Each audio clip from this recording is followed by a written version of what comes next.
All right, folks, it's debate night, and we'll be on at 11 p.m. following the debate Eastern Time here on Newsmax TV. Senator Lindsey Graham, who will not be in the debate, is getting ready to join us right now to talk about that, Carson, Trump, and a lot more. But first, let's listen to a little bit of Donald Trump on Ben Carson. Well, look, I hope it all works out for him. It's a strange situation, though, when you talk about hitting your mother in the head with a hammer and hitting your friend in the face with a lock, with a padlock, and when you talk about stabbing somebody, but the knife saved him, when the belt buckle saved him. I mean, it's a weird deal going on, and I hope it all works out because I don't want to see Ben have problems over this stuff, and, it's a very strange situation. All right, joining us now as promised, Senator Lindsey Graham, of course, Senator from the great state of South Carolina, member of the Senate Armed Services and Judiciary Committees, and, of course, Republican presidential candidate. Hello, Senator. Hey, how you doing? I'm so glad that Donald is worried about Ben's problems. That's probably why he repeats them every 30 seconds. I was going to ask you. Does he think we're all that stupid? I mean, does Donald really believe that anybody buys the idea that he cares about Ben Carson's problems? Well, I was going to ask you about the sincerity factor in that. I know you've gone to bat for Ben Carson. Before that, let me just ask you, you're not going to be in the debate. I mean, that can't be a good thing at this point in a presidential campaign. How are you handling that? Well, I'm just going to keep soldiering on. No, I'm not in the debate because they used a poll that my name was not in it. So I'll make a prediction that if you don't put my name in the poll, I'll never do well. So now it's odd. They included the last Wall Street Journal poll. My name wasn't in it. They used that poll that knocked me out of the debate. I had twice what I needed before that poll came along. I can't explain this whole use of polling. It's an absurd process.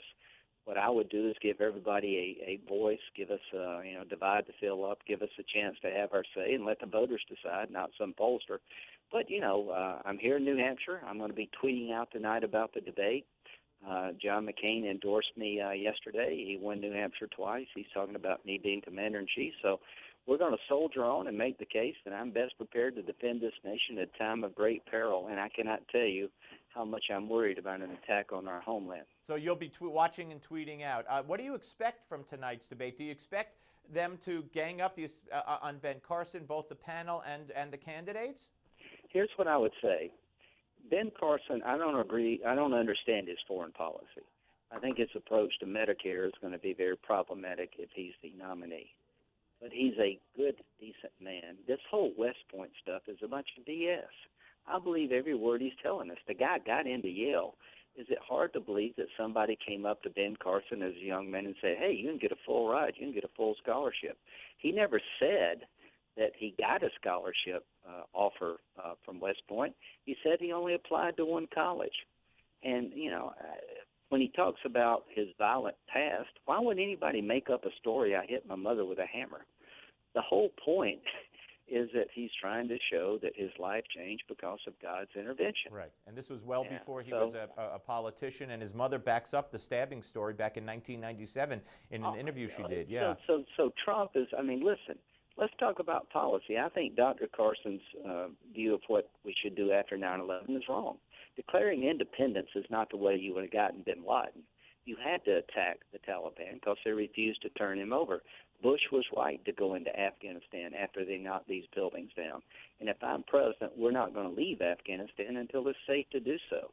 But ISIL is on the march. Iran is about to get control over Damascus because John Kerry is about to hand the keys to Syria to Russia and Iran, doing some goofy deal. And at the end of the day, the world's in a mess, and I'm going to keep talking about how to fix it. All right, let me ask you, this Rubio-Bush war and the monies now that are going to be spent by the Bush people to trash Rubio and Rubio to trash Bush. Where do you think that? If it's not going to be, you think it's going to be you. If it weren't you and it's not going to be Carson or Trump, is it going to be, who's the quote-unquote establishment candidate or other candidate? Is it going to be Rubio? Is it going to be Bush? Is it going to be Cruz? Who do you think it would be? Well, I think Cruz is well-positioned. And, if something happened to Carson, I think some of the voters would go to Cruz. At the end of the day, you got 4 or 5 people who I think would be really good candidates. I include myself in that list. But how do you beat Hillary Clinton? You have to get more votes than she does. So how do you grow your vote with the Hispanic community? They're entrepreneurial, they're pro-life, they're very very patriotic folks. Illegal immigration has hurt us. I want to stop illegal immigration. I want to do it in a fashion that fixes it, not have a third wave of illegal immigration. But we got a problem with Hispanics and young people. If I got to be the nominee, I could hold my head up high in any debate about talking about trying to be fair to people. So the goal is to beat somebody that no one trusts, and that's Hillary Clinton. So if we don't beat her, who are we going to beat? And the way to beat her is to have someone who can articulate a pathway forward on national security different than Obama, different than Clinton, and talking about an economic revival in the country that will help minorities and young people who've been left behind the most. I think we've got 4 or 5 people who can do that. All right, I want you to hear what Claire McCaskill had to say recently, talking as one of the 20 women in the U.S. Senate. She wants more women to run for office. Listen to what she said. Hello, I'm Senator Claire McCaskill. As one of just 20 women currently serving in the Senate, it's important to me to encourage more women to run for office. But equally important is encouraging more men to sometimes just shut the hell up. It's not that women don't value your thoughts, it's just that we don't value all of them. The world doesn't need your opinion on everything. What the heck was that, Senator? The most bizarre ad in the history of mankind. I mean, if you told women to shut, what would happen? Okay, let's make some news. Yeah. Claire, tell me when I can talk and what I can speak about. Give me a checklist. Let me know when it's appropriate for me as a man to have a say about my country and the future of the world. You know, I'm dying to know at what point in time is it okay for me to express an opinion? Because apparently, you know, she holds the keys to the kingdom here. What is that all about? I can't imagine if you said that about women. Forget it. That would be no. it. Now let me play this for you too before we run out of time.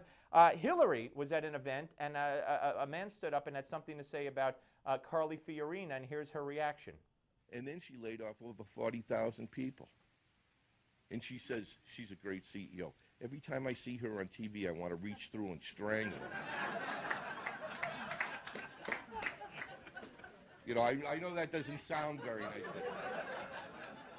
And I wouldn't mess with you.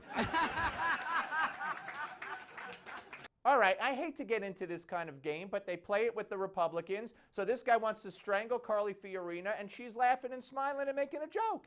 Yeah, just flip the story. I'm at a town hall meeting. Guy comes up and says, I can't stand Hillary Clinton. I'd like to reach through the TV screen and strangle her. Well, if I didn't say something that's inappropriate, man, that's not the way we handle things here at my town hall meeting. That's what I would say. But if I didn't say that, I'd be condoning violence against women. All I can say is the following. The next president of the United States, whoever he or she may be, needs to have their act together. Why would you elect Hillary Clinton, the Secretary of State, to the man who screwed up the entire world? If you're looking for a new adversary for the Russians, she's your worst pick because she started the reset. If you're looking for somebody to get you a better deal with the Iranians, she's your worst pick because she started the negotiations. If you're looking to repeal and replace Obamacare, don't pick Hillary Clinton. She sold it better than Obama did, along with Bill Clinton. Yeah, all right. And I want to get one more in before we have to go. And this is the appeals court keeping Obama's immigration executive order on hold. Now they're going to appeal to the Supreme Court. What's your take on that? I think this is an overreach by any definition that is exceeding his authority, and the Supreme Court will uphold the stay. Well, will that stop them even? Well, I hope so. This election is going to be about who you want to be the next president, and one of the issues will be what power does the president legitimately possess. Absolutely. But this Claire McCaskill thing, I can't get it out of my head. But, you know, is it okay for me to talk about women being raped and sold into slavery in Syria by ISIL and our president not doing a damn thing to protect Christians in the region? Is it okay for me to talk about this deal with Iran being a godsend to the largest state sponsor of terrorism? Senator, we'll have to ask Claire McCaskill. Thank you so much for joining us. So we look forward to your tweets tonight. Thank you. All right, folks, Mary Matlin's next. Don't go away.